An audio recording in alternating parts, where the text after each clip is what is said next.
Hi everybody, today I'll be doing a presentation, and in the presentation I will discuss uh, the difference form of data, whether data at rest, data in use, and data in transmission, and I'll explain how you would secure this data.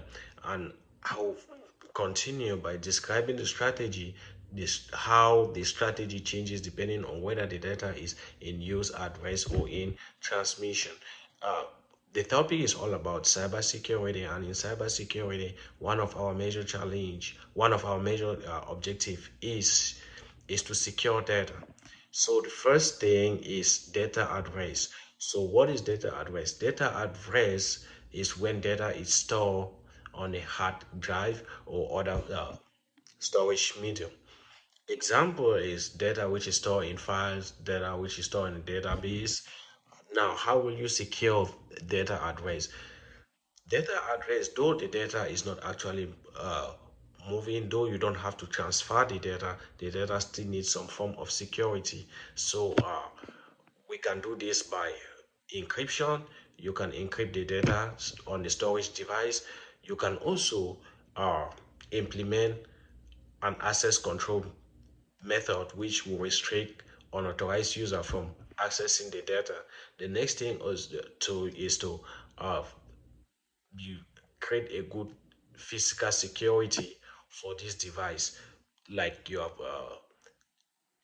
laptop, your phone, which store the data. You need to keep it secure from unauthorized user. The next form of data which we're going to talk about is data in use.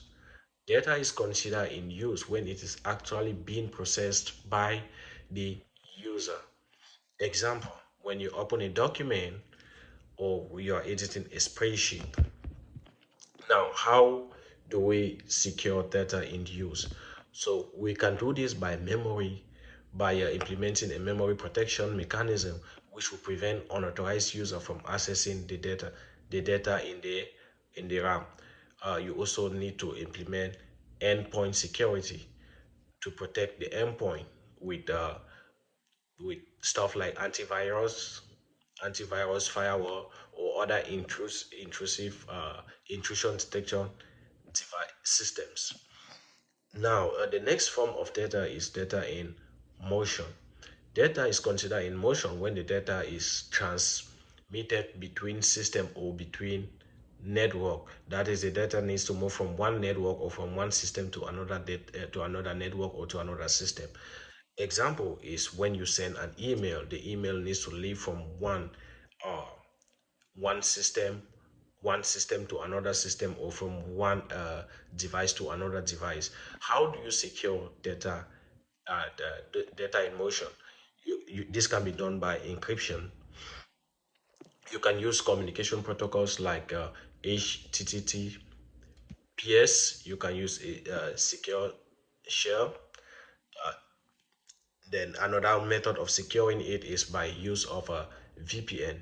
You can set up a VPN to create a secure tunnel for the data over a public network. Then you can also create a network segmentation to isolate sensitive traffic from other form of network traffic. However, all this is very essential in as much as we are preventing this data from being compromised. It is very important for us to safeguard everything we are doing to make this data secure.